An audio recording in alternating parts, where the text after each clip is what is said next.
کہ اللہ جل شانہ نے کچھ جگہوں کو منتخب کیا، اسی طرح سے کچھ اوقات کو منتخب کیا، کچھ راتوں کو منتخب کیا، تو جن راتوں کو اہمیت عطا کر دی ان راتوں میں سے ایک رات یہ ہے جس کو ہم کہتے ہیں 15ویں شعبان، لیلۃ البرات۔ چونکہ امت میں بہت سارے لوگوں نے اس لیلۃ البرات میں، اس شب برات میں وہ اعمال شروع کر دیے جو اللہ کے نبی نے کیے نہیں تھے، اور کیے نہیں تو اپنی طرف سے شوق میں انہوں نے بڑھا دیے، اپنی طرف سے شوق میں خود ہی اعمال گھڑ لیے۔ تو چونکہ اعمال گھڑ لیے گئے اور اس کے بعد پھر بعضوں نے اس کو جشن کی شکل دے دی، بعضوں نے اس کو تہوار کی شکل دے دی، بعض لوگ جو ہیں وہ چیزیں کرتے ہیں جو اللہ کا، تاکہ کچھ علاقوں میں لوگ آتش بازیاں چھوڑتے ہیں، رات کو حلوے کھاتے ہیں، غرض یہ کہ طرح طرح کی غلطیاں ہو گئی، ان غلطیوں کا نتیجہ ایک یہ نکلا، کچھ لوگوں نے کہا اس رات میں کوئی فضیلت ہی نہیں ہے، وہ دوسری انتہا پر پہنچ گئے۔ ایک انتہا یہ ہے کہ کچھ ایسے اعمال شروع کر دیے جو ہے ہی نہیں اس میں۔ اللہ کے نبی نے جیسے ہر رات کی فضیلت بیان کی ویسے ہی شب برات کی الگ سے فضیلتیں بیان کی، اور وہ حدیثوں کی کتابوں میں موجود ہیں۔ جیسے حدیث کی مشہور ترین کتاب ہے ترمذی شریف، اس میں حدیث موجود ہے۔ حدیث کی مشہور کتاب ہے ابو داؤد سے، اس میں حدیث موجود ہے۔ حدیث کی مشہور کتاب ہے سنن ابن ماجہ، اس میں حدیث موجود ہے۔ حدیث کی مشہور کتاب ہے سنن بیہقی، امام بیہقی بہت بڑے محدث گزرے ہیں، انہوں نے حدیث کی کتاب لکھی ہے، اس کا نام ہے سنن،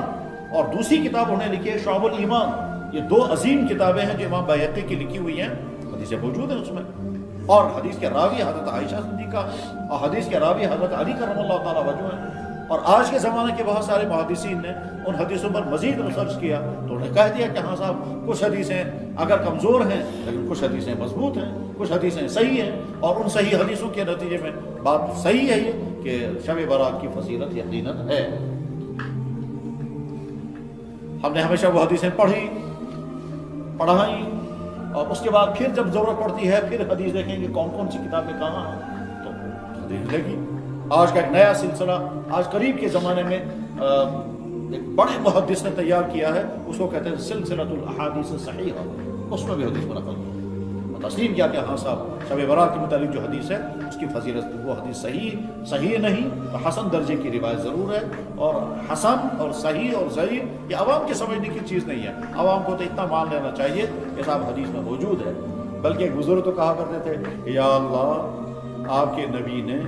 اس رات کی فضیلت بیان کرتے ہوئے کہا کہ اس رات میں بندوں کے اعمال لکھے جاتے ہیں، اور جن کی موت کا فیصلہ ہو چکا ہوتا ہے ان کی فہرست فرشتے کے حوالے ہو جاتی ہے، اور جن کو روزی دینے کا فیصلہ ہوتا ہے ان کے متعلق بھی فہرست حوالے ہو جاتی ہے۔ بہت سارے لوگ کہتے ہیں یہ کمزور، مگر یا اللہ آپ کی بات اگر ہے تو میں تو اس امید پر کہ آپ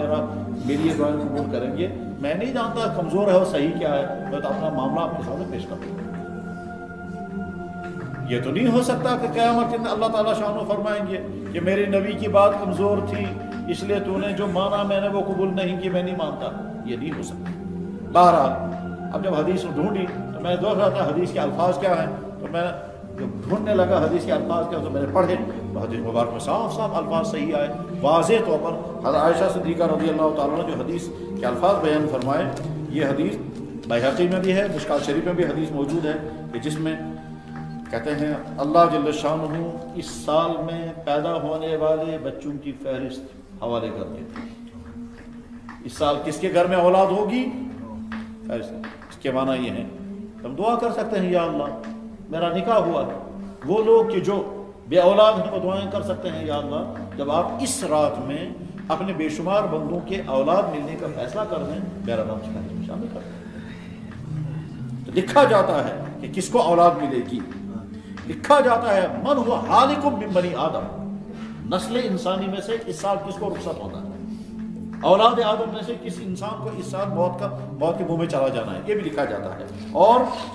ترفع وفیہا ترفع اعمالہم، اور اس رات میں امت کے اعمال اوپر اٹھائے جاتے ہیں، اور پھر آگے فرمایا وفیہا تنزل ارزاقہم، اور اسی میں ان کے لیے روزی کے فیصلے ہو جاتے ہیں۔ حدیث بیان کرنے والی حضرت عائشہ صدیقہ، حدیث کون سی کتاب میں ہے کہ بیہقی میں، حدیث کون سی کتاب میں ہے کہ مشکات شریف ہے، اور دوسری حدیث جو یہ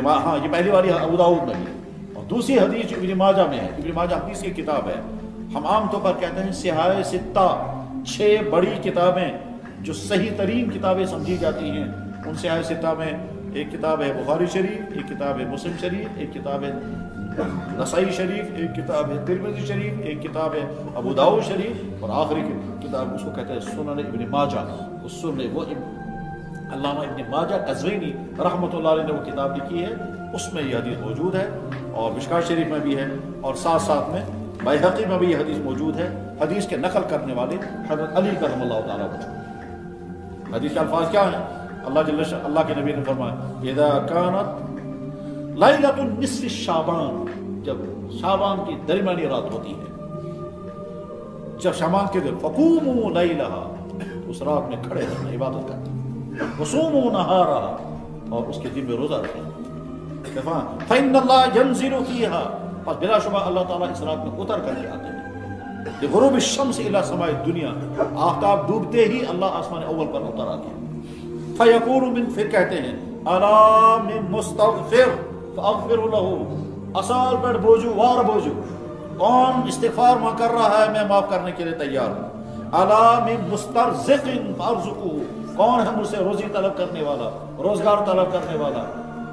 میں روزگار اور دینے کے لیے تیار ہوں. الا من مبتلا، کون ہے جو کسی قسم کی مصیبت میں پھنس گیا ہے، میں اس کو عافیت کروں گا، میں اس مصیبت سے اسے نکال دوں گا. اور یہ اعلان چلتا رہتا ہے. حدیث میں عظیم الفاظ ہے حتی یطلع الفجر، یہ اعلان چلتا رہتا ہے تب تک جب تک صبح صادق.